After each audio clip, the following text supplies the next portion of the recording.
My wife was bragging to her friends about her relationship with her 32-year-old boyfriend and laughing at me. I chose silence, and that was the day everything changed. I came home early on a Tuesday. I wasn't supposed to be home at all, and that detail matters more than anything else that followed. My flight was canceled, then rebooked on an earlier one, the kind of annoying travel hiccup you grumble about and forget. I texted my wife that morning, told her I'd be landing around 8 that night, same routine, same expectations. Instead, my car rolled into our driveway just after 3 in the afternoon, the sun still high, the day still wide open. Her car was there. That surprised me. She'd said she had yoga and lunch plans. I didn't think much of it. 23 years of marriage trains you not to interrogate every little thing. You assume the explanations are boring, ordinary, harmless. I walked inside with my carry-on, the house quiet in that specific way it gets when someone is home but not moving around. I figured she was upstairs, maybe on the phone, maybe napping. I started up the stairs with that stupid half-smile you get when you're planning a small surprise, when you imagine her looking up and saying, "You're home early?" Like it's a good thing. Halfway up, I heard her laugh. Not the polite laugh she used with neighbors or the controlled one she used with family. This was loud, loose, almost girlish. It stopped me cold. I hadn't heard that laugh in months, maybe years. I paused on the landing, one hand on the banister, listening without meaning to. Her voice floated down from our bedroom clear as day. She was on the phone. "Girl, I'm telling you, 32 has been the best decision I've made in years." There was no mistaking the number, no mistaking the tone. It wasn't metaphorical. It wasn't about yoga or skincare or anything you could spin into something innocent. My brain tried anyway because that's what it does when it's about to break. Then she kept talking. "He's got stamina for days, not like some people who need a nap after 10 minutes. I felt something drain out of me, like ice water through my veins. I didn't move. I didn't breathe. I just stood there while my wife, the woman I'd built a life with, mocked me to her friend like I wasn't a real person, like I was a punchline. She laughed again, reacting to something on the other end. "Oh, please. He doesn't suspect a thing. He's too busy with his precious investments and golf trips." She said my life like it was a joke. Like the things I'd worked decades to build were just convenient blinders. She kept going, voice dropping a little, but not enough. "Honestly, I've been happier these past 4 months than I've been in a decade." 4 months. Not a mistake. Not a slip. A season. A habit. A parallel life. She talked about the apartment, called it a typical bachelor pad, dismissed it, then giggled again and said things I didn't need to hear to understand exactly what was happening in my own bedroom. She mentioned meeting him Thursday at 6. Dinner, in quotes, the way adults do when they're not talking about food. She joked about book club, about how nobody reads, how it's just an excuse to drink wine. She sounded relaxed, confident, amused. She sounded like someone who believed there would be no consequences. I didn't go upstairs. I didn't confront her. I didn't slam a door or clear my throat or announce myself. I turned around quietly, walked back down the stairs, grabbed my suitcase from the front hall, and left the house without making a sound. I got in my car, pulled out of the driveway, and drove to the nearest hotel like I was following a map I didn't remember choosing. In that room, I sat on the edge of the bed for 3 hours. I didn't cry. I didn't rage. I didn't punch a wall or call a friend or spiral. I just replayed the last 23 years in fragments. Our wedding, the first house, the kids being born, late nights building my consulting business while she slept upstairs, retirement plans we talked about just a month earlier over dinner, casually, like they were a shared future. And over all of it was her voice, laughing, mocking, certain. At 6:30 that evening, I called an old friend who happens to be an attorney. I didn't tell him the whole story. I didn't need to. I asked for a referral. He gave me the name of the best divorce lawyer in the state without hesitation. I called that number 15 minutes later. By the end of the call, I had an appointment scheduled for Wednesday morning at 9. Then I called my financial advisor and asked for an emergency meeting the same day. He didn't ask questions. He just said 2 o'clock. At 7, I texted my wife. Flight delayed, stuck at the airport, probably staying overnight. See you tomorrow. She replied almost immediately. Okay, honey. Safe travels. Love you. I stared at the word love on my phone until it stopped looking like a real word. Wednesday morning, I sat in a clean, quiet office across from a woman who didn't waste time on sympathy. She asked questions, precise ones, about the length of the marriage, the assets, the business. 23 years, 2 adult kids, a consulting firm valued around $2.3 million, a house worth about $850,000, mortgage paid off, retirement accounts, investment properties. She took notes, nodded, and then said the sentence that set the tone for everything that followed. Audio isn't enough in this state. We'll need proof of the affair. I told her I knew where my wife would be, Thursday at 6. She smiled slightly, the way professionals do when they see a clean path forward. By Wednesday afternoon, I'd hired a private investigator, restructured my finances legally, opened a new bank account, changed passwords, updated my will so everything went to my kids, not out of spite, out of clarity. Thursday evening, I told my wife I had a client dinner. She practically glowed. That's fine. I have book club anyway. I wished her a good time. She smiled like someone already halfway out the door. The PI followed her. The report was clinical. Apartment complex downtown, Unit 304. Arrival at 6:07. No book, no wine. Departure at 11:43. Photos at the door. His hand on her waist. Her hand on his chest. It was all very neat. Very final. When my attorney asked where I wanted her served, I didn't hesitate. His apartment. The next Tuesday, the process server knocked while she stood behind him in a nice outfit she'd chosen carefully. The video showed her smile fade as the papers hit her hands. It was the first time since that Tuesday afternoon that I felt something like satisfaction, and even then it was muted, distant, like a sensation remembered rather than felt. When she showed up at the house days later, screaming, calling it her home, I reminded her calmly that the deed was in my name, purchased years before we married. I told her to communicate through attorneys. I closed the window and turned off the lights. That night marked the end of pretending. The next calls were predictable. Her brother, her mother, claims of overreaction, pleas for counseling, warnings about shame. I didn't argue. I didn't explain beyond the facts. She cheated. I was done. When my kids called, I told them the truth without embellishment and without asking them to choose sides. My daughter was stunned. My son was blunt. If you have proof, I support you. That was enough. Over the following weeks, the situation escalated the way these things always do. Social media posts crafted to look dignified. Friends rallying around a narrative they'd been given selectively. Legal motions for money framed as desperation. Accusations designed to pressure, to shame, to force me back into a conversation I'd already ended. I didn't engage publicly. Everything went through lawyers. When she tried to paint herself as a victim, I stayed silent.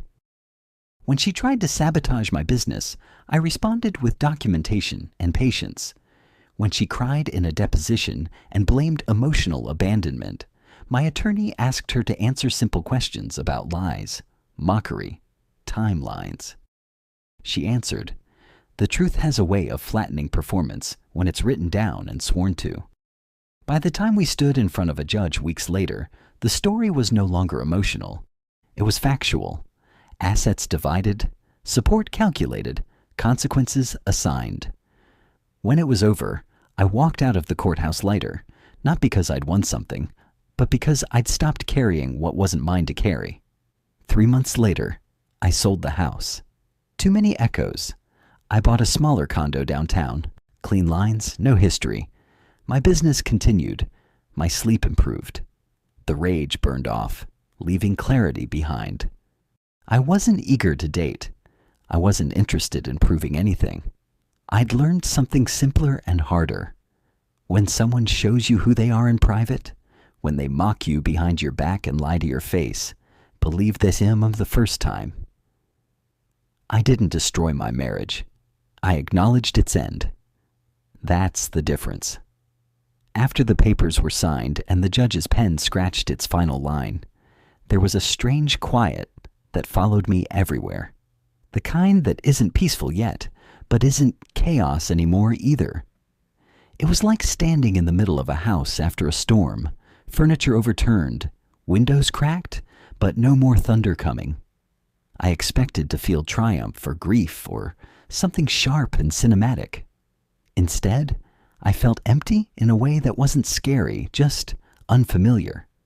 For weeks, my life had been a series of reactions, decisions stacked on decisions, each one necessary, each one draining. Now there was nothing left to react to. The war was over. The paperwork said so. I walked out of the courthouse alone, my attorney already moving on to her next crisis client, my phone buzzing with unread messages I didn't feel like opening. I sat in my car for a long minute before turning the key, just breathing, reminding myself that this was real, that there was no appeal coming, no surprise twist, no sudden apology that would undo everything. This was the ending, whether it felt dramatic or not. That evening, I didn't celebrate. I didn't call friends or pour a drink or post anything online. I went home to the house that still technically belonged to me, even though I already knew I wouldn't be there much longer. The rooms felt staged, like a model home where someone else had lived a version of my life. I walked through it slowly, noticing details I'd ignored for years. The dent in the hallway wall from when our son tried to skateboard inside at 13. The faded spot on the carpet where our dog used to sleep before he passed. The kitchen table where we'd sat just a month before she was exposed, talking casually about retirement, about maybe spending winters somewhere warm. It was strange how ordinary the memories were. There was no single moment I could point to and say, that's when it broke. It broke quietly, over time, while I was busy building something I thought we both valued. My daughter met me for dinner that night at a small place downtown, neutral territory, neither of our favorites. Just somewhere to sit and talk without history clinging to the walls. She looked tired, older than 26, like the last few weeks had forced her to grow up faster than she wanted to. She asked how I was doing, really doing, and I surprised both of us by answering honestly. I told her I was relieved. Not happy, not proud, just relieved. I said it felt like I'd been holding my breath for years without realizing it, and now I could finally breathe again. She nodded slowly, stirring her drink, and told me her mother had been calling her constantly, crying, apologizing, reframing the story in ways that made it sound smaller, softer, almost accidental. I didn't ask for details. I told her she didn't need to be a messenger. I told her I loved her, that nothing about the divorce changed that she didn't need to pick sides or defend me or protect her mother. She squeezed my hand across the table, and for the first time since this all started, I felt something close to peace. The fallout didn't stop just because the court case ended. It never does.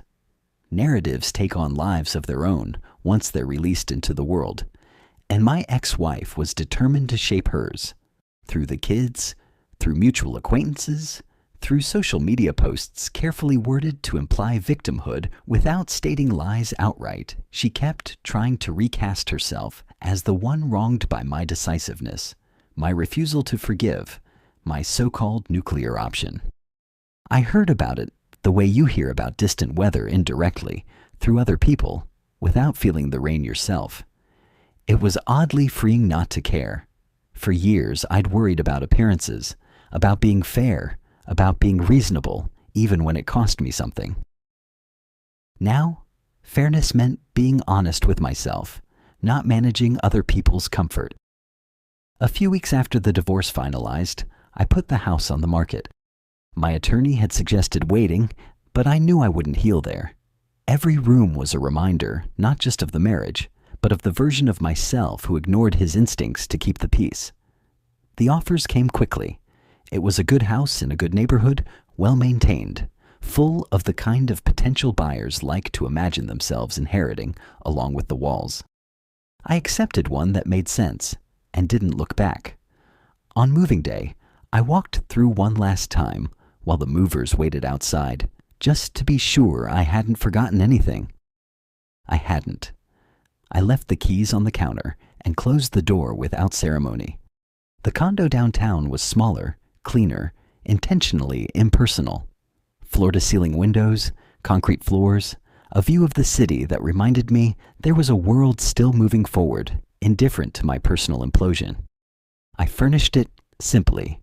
A bed, a couch, a desk by the window where I could work without interruption. For the first few nights, the silence was almost too loud. No footsteps overhead, no television murmuring in another room. Just me and the hum of the city. I slept better than I had in years. Deep, dreamless sleep, the kind you only get when your mind isn't bracing for something. Work became my anchor again, but in a healthier way than before. During the divorce, I'd been terrified the stress would bleed into my business, that clients would sense instability and pull back. The opposite happened. A few reached out quietly, expressing sympathy, respect, even admiration for how I'd handled things. One said something that stuck with me. Anyone who can stay that calm under pressure is someone I want advising my company. The rumors that had tried to damage me fizzled out once facts replaced insinuations. The anonymous accusations went nowhere. The forensic accountant's report became a footnote instead of a weapon. If anything, the experience sharpened me. I was more focused, less willing to waste energy on performative meetings or relationships that didn't add value. I didn't rush into dating, despite well-meaning friends suggesting it might help me move on. I knew myself well enough to know I wasn't ready. Dating wouldn't have been about connection. It would have been about distractions or validation, and I didn't want either. I needed to sit with what had happened, to understand my own role in it, beyond the obvious betrayal. That part was uncomfortable. It meant admitting that I'd ignored signs, that I'd accepted distance as normal, that I'd mistaken stability for intimacy. I'd been proud of being the dependable one, the provider, the calm center. Somewhere along the line, that identity had become a shield that kept me from asking harder questions, from demanding more than surface-level reassurance. That didn't excuse her choices, but it explained why they blindsided me. Through the kids, I learned bits and pieces of my ex-wife's new reality. She'd moved in with her mother permanently. The settlement money was coming in structured payments, not the immediate windfall she'd expected. The lifestyle she'd grown accustomed to was suddenly out of reach. The younger man, the one she'd risked everything for, disappeared almost immediately once the divorce was final. Apparently, the thrill of secrecy had been the point, not the responsibility of being with someone whose life had just imploded. When that fantasy evaporated, so did he.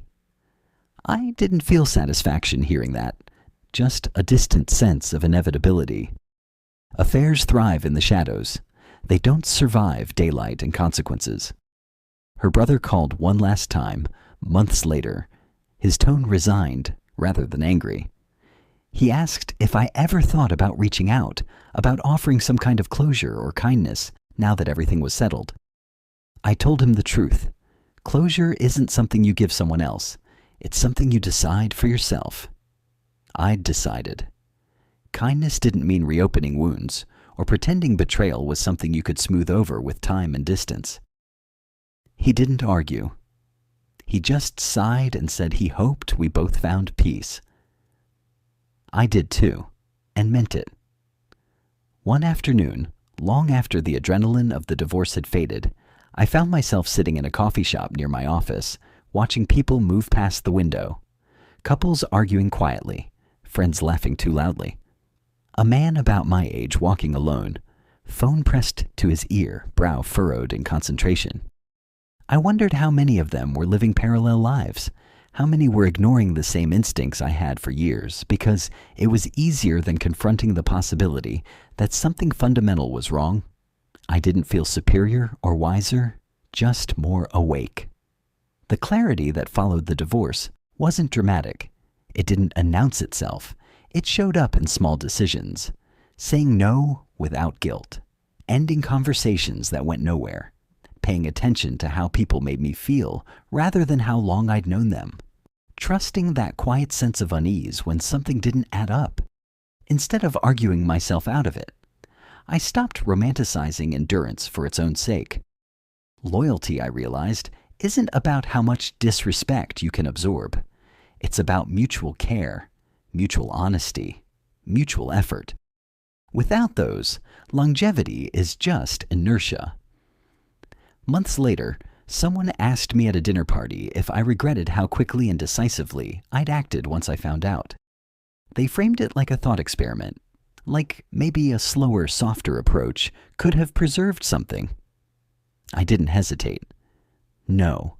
The only thing I regretted was not listening to myself sooner. The distance in my marriage hadn't come out of nowhere.